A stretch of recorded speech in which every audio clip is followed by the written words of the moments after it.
I want to pick up the theme of special education. I want to call your attention to the exchange yesterday between Senator Felder and Mayor de Blasio over the crisis, and I don't use that word lightly, the crisis that we have in addressing the problems of special education in New York City. As you know, we have 10,000 children on a wait list waiting to get their cases adjudicated. And until Assemblymember Simon asked you the question, you spent 10 minutes in your testimony not talking about it at all. And it raises the question of how urgently is the department taking this issue, and how urgently are we taking this seriously in addressing equity for all students. I hear you talk about equity for all on the agenda constantly. I don't hear equity for special education students, and that's very, very concerning. I don't understand why these students are so invisible to the system. And if you guys make it a priority, we should have heard something. If the settlement came out yesterday, why did we have to wait to ask for you to give us the news that there's a resolution that's been announced and presented? I mean, I just don't understand that. So can you please highlight a little bit? Yeah, I believe we did announce that, and SED will be here as well. They'll talk about that announcement. Sir, I just, with all due respect, students with disabilities are our students. We will serve students with disabilities. We've invested $33 million citywide investing in special education services.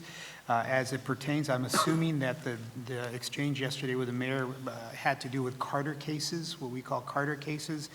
We are on track. We are working hand in glove with SED on a CAP where we're meeting regularly.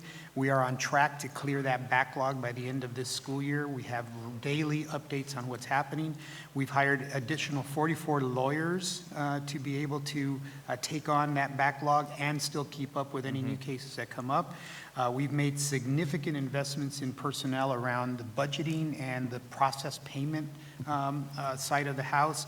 I've already talked about the impartial hearing officers and what we've done around that particular issue.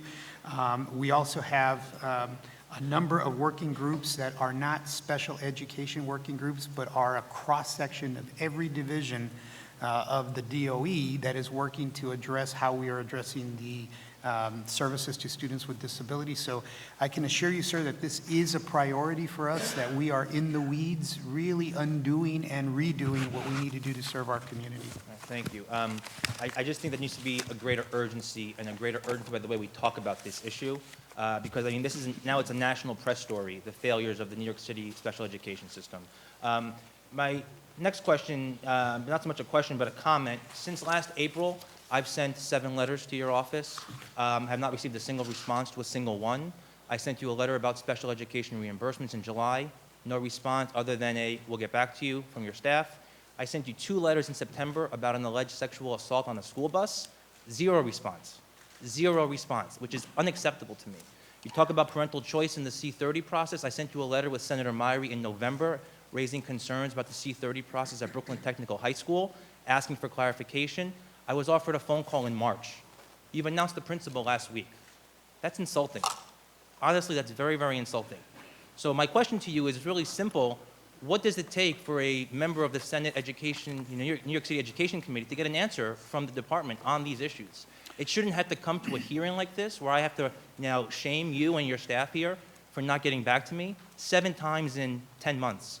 And I'm very, very disappointed in that. And I think that, we're all in the customer service business. I respond to every phone call I get in my constituents, every email, every letter. I think you all need to be doing the same. So, Senator, again, I will say that that's unacceptable to me as well. And I will push in with my staff to find out why haven't you gotten a response. So that's unacceptable to me. And believe me, I'm not shamed. I'm going to fix it.